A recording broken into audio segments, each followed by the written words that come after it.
So like the first time I went to Afghanistan, it was me and three other people that I'm responsible for. And that was just like a different scenario, being able to lead these individuals throughout that challenging environment. I did well in that scenario, so they afforded me another opportunity to go back to Afghanistan. But the second time I went to Afghanistan, I went by myself. And that was like something I never experienced before. Like being active duty and being responsible to get to a combat zone, like literally going out to the airport in civilian clothes, hopping on a commercial flight and flying to Afghanistan. Eric Robin Jr., Master Sergeant Robbins. That's me. How long you been in the Army? I've been in the Army 20 years, 7 months, 5 days. Not that I'm counting. Okay. How long are you staying in the Army? Um, Unfortunately, my time in the military is coming to an end. I'm an IT guy at heart, and you ever heard of legacy equipment? Yes. I'm legacy equipment, and the Army's about to phase me out. So it's time for me to exit. What has been your hardest leadership position? Hardest leadership position, I would say it was my time when I was in NATO. Yeah. NATO, I haven't heard of that. What is NATO and how is it challenging? NATO is it's a small unit.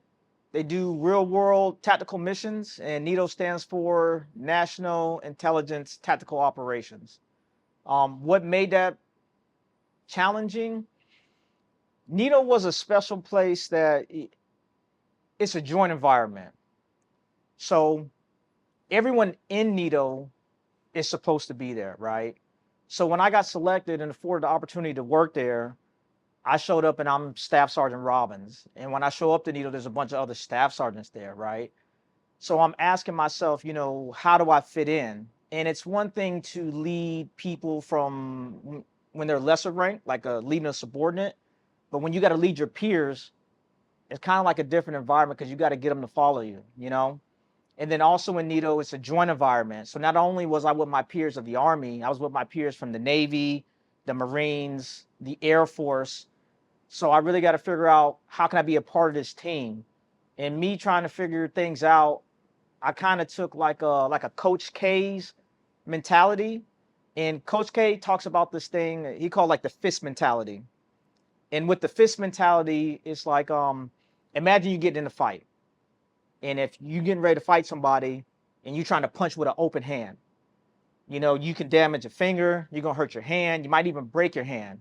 But when those fingers come together, you're gonna form a fist and you can start knocking stuff out. So when I showed up to NATO, I was a finger and I need to find some other fingers and we need to form a fist and we need to get things done. So that was kind of like my mindset, when I got there. And throughout my time there, I had some pretty good missions. I did two successful tours in Afghanistan, and leading people in a combat environment is a totally different scenario. And it's different when you deploy like with big unit because you got, your band of brothers, your band of sisters, and y'all coming together, y'all training, y'all know each other, y'all go to the field, y'all go down range, y'all do y'all thing, and then y'all come back. But in NATO is small teams. So like the first time I went to Afghanistan, it was me and three other people that I'm responsible for. And that was just like a different scenario, being able to lead these individuals throughout that challenging environment. I did well in that scenario, so they afforded me another opportunity to go back to Afghanistan. But the second time I went to Afghanistan, I went by myself. And that was like something I never experienced before, like being active duty and being responsible to get to a combat zone, like literally going out to the airport in civilian clothes, hopping on a commercial flight and flying to Afghanistan.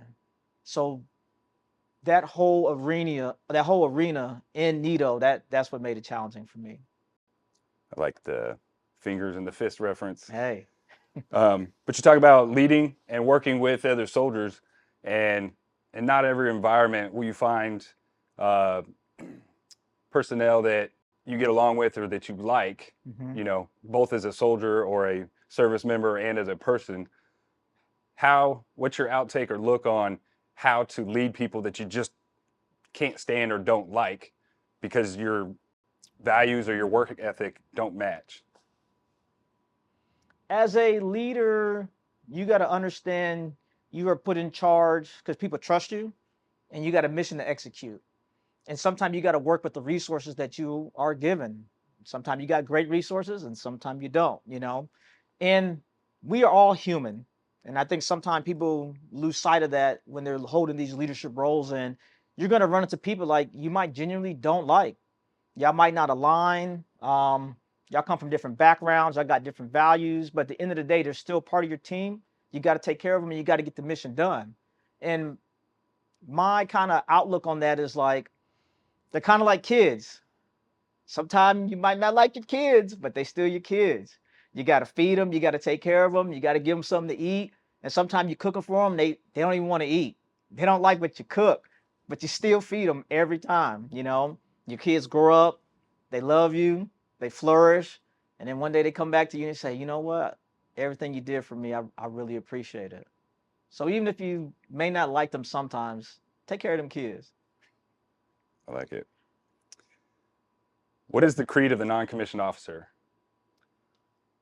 The creed of the non-commissioned officer, it's a basic guideline that kind of gives you to give non-commissioned officers um, a baseline how to operate, how they're supposed to be moving in the space of a non-commissioned officer. That's what the creed is about, and that's what it stands for. What do you think of it? I like the NCO creed because it is that baseline for someone who was a junior enlisted soldier stepping into the ranks of NCO. They need something to kind of get them going down that path. And that creed helps them with that.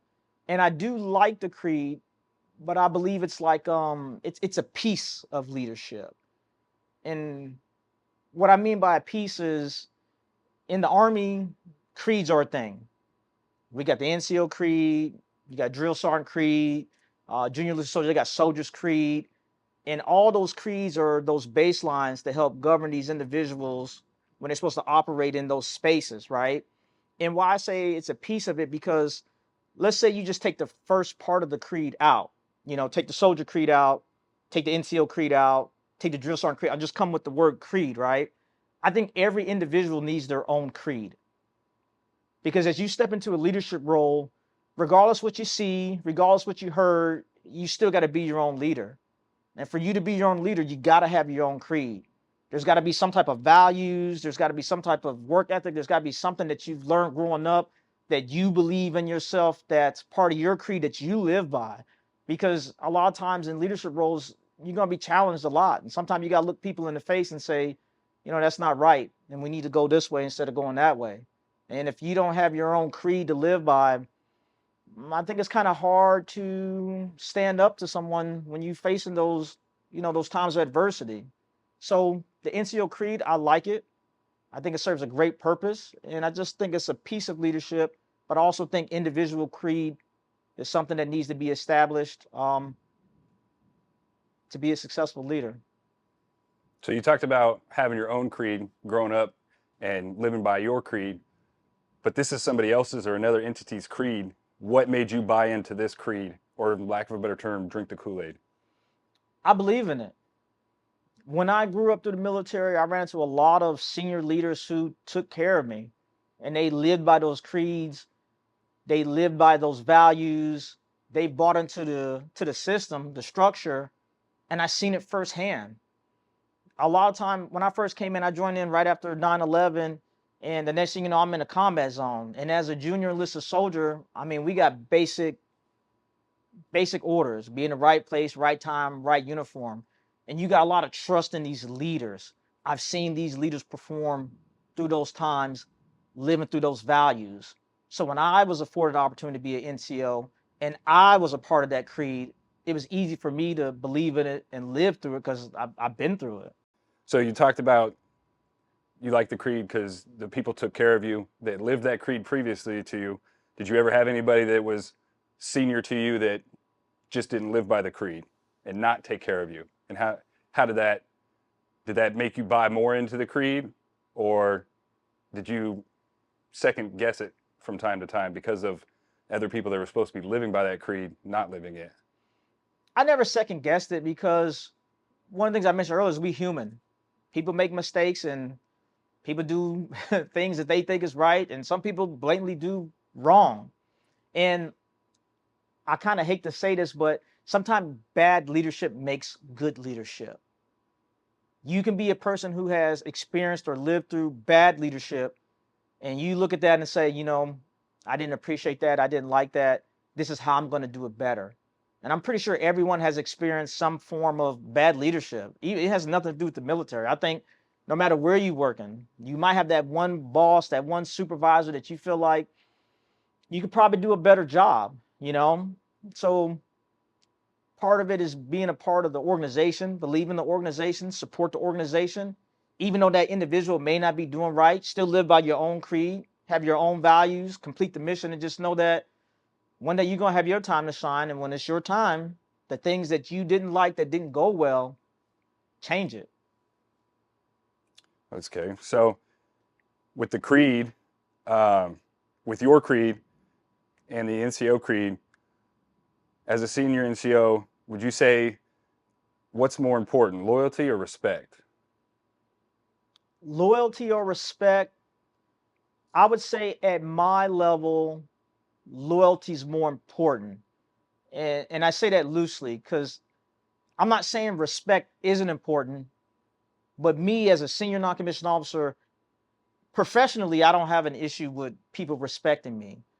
But it's like a product that I've created.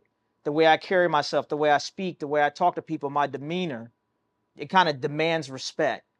So me, loyalty is kind of more important. So when I walk into a room, people see Master Sergeant Robbins, right? When they see my rank, they know that there are some things that I've done that have got me to that level, and that kind of already demands some form of respect. And when they engage with me and I give them respect, I get that respect back. But that loyalty, I don't get that loyalty. I got to earn that loyalty. And me earning that loyalty from people, I got to know who you are. I got to know what you're about. You got to know who I am. You got to know what I'm about. And I got to deliver. So at my level, as a senior non-commissioned officer, I'm very much interested in gaining people's loyalty because a lot of the respect, like I said, for me professionally, I haven't had too many issues with respect, but loyalty, I think it's more important. So you said it as a senior non-commissioned officer that your current rank kind of demands the respect of the rank. Do you think it would also demand loyalty, or is that kind of like what you were saying, need to be earned based off the relationship back and forth? I think it could be both ways. And talking about leadership changes. If you were to ask me this years ago as Sergeant E5 Robbins, the respect would have been more important. Because as a new sergeant, I got to earn some respect. Because people may see me and say, oh, he was just a junior NCO. Now he's an NCO. Should we even respect him? So it was different. But like I said, at the senior level, as a master sergeant, I get a little more respect just because of my rank. What advice would you give someone stepping into the senior leadership role? What advice would I give them? My advice to anyone that's going to be stepping into a senior leadership role is approach everything with genuine concern. Like missions, operations, yes, but more specifically, people. Approach these people with genuine concern. You never know what someone's going through. You never know where someone's been. You have no idea what their full potential may be. And as a senior leader, your interactions with that individual, it can sway that either way. So you got to approach it with genuine concern. And in my opinion, one of the things that I've learned over the years is people may not remember your name, they may not remember the building, but they're going to remember how you made them feel. That's very important as a senior leader. How are you making people feel?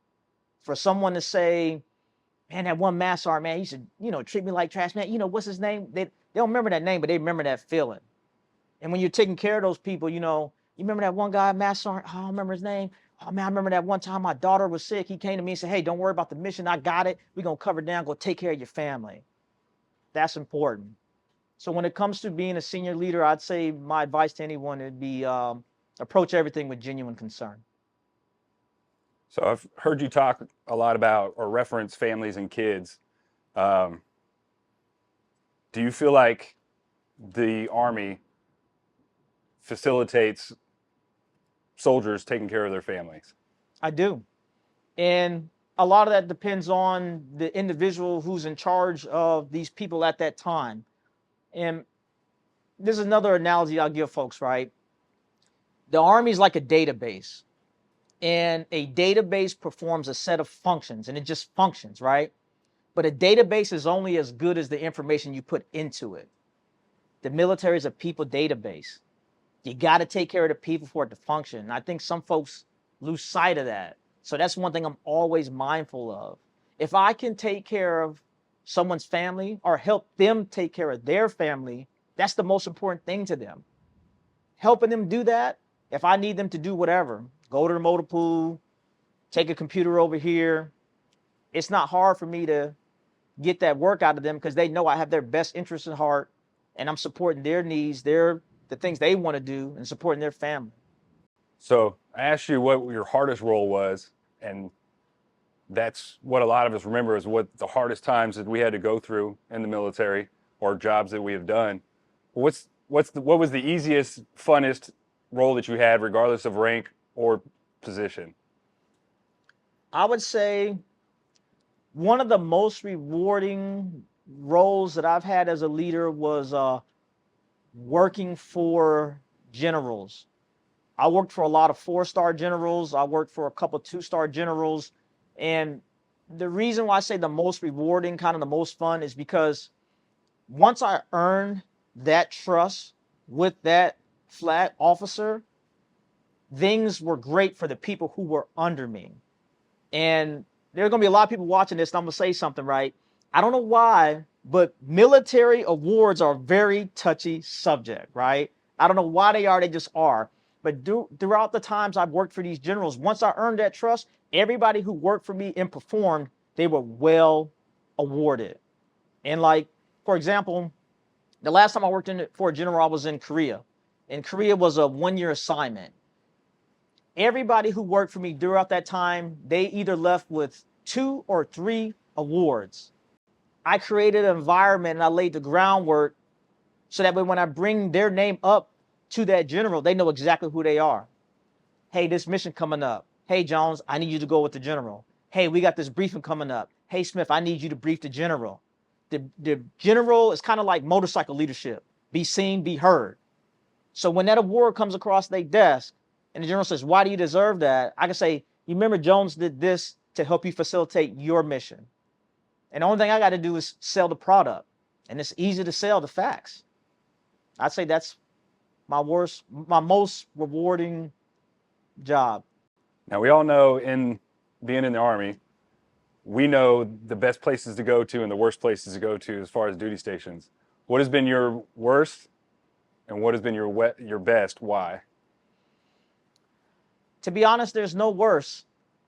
Every time I went somewhere that I didn't want to go, something happened in my career, or I made some type of connection, or I made some type of friend, or I might have been in the right place to help someone else out. And it's kind of one of them things. It's like, I don't know how religious people are, but sometimes I think it's just like a God thing, you know? For some reason, I was chosen to be at this place, at this time, at that moment, regardless of where I wanted to be. I mean, for example, I talked about Korea. I was in Texas. I was chilling. I bought a big old house. I was living next to my dad. I thought I was going to retire. Army says, you got to go to Korea. And then COVID happened. That was the last place I wanted to be, but Korea was probably one of my best assignments. It's one of my best assignments, like hands down. Like, it completely changed my perspective on Korea. If someone met me right now and says, hey, what do you think about going to Korea? I'd tell them, go. show up and show out. So I can't really say there was any bad assignments. Is there one assignment that you always tried to get or sought after because of location, job position, or you just heard that it was a great place to go? Have you heard of any, or what's the one place that got away from you throughout your career? Every place that I wanted to go and I made an effort to get there, I never went. Everywhere I've been, the Army sent me there. Everywhere I wanted to go, the Army never sent me where I wanted to go. But there's not one that you 100% wanted to go, and if given right now, about to retire, they gave you that option, you would go. Well, one of my better assignments was Okinawa, Japan. It's time for me to retire. It's time for me to transition. But if the Army called me right now and said, we'll send you back to Okinawa for 3 years, I'd think about it. So there you go. Are you sure you're ready for retirement? Definitely. Legacy equipment. You keep saying legacy equipment, but you and I know, and everybody else that has served, that's what the Army operates off of. So you're taking from the Army, the operational Army, something that still could be used. There's a lot of people who have potential. And in the ranks of the non-commissioned officer, we get promoted off potential. It's time for them people to fulfill their potential. The Army must evolve. Everything in life evolves, or it gets phased out. I'm getting phased out.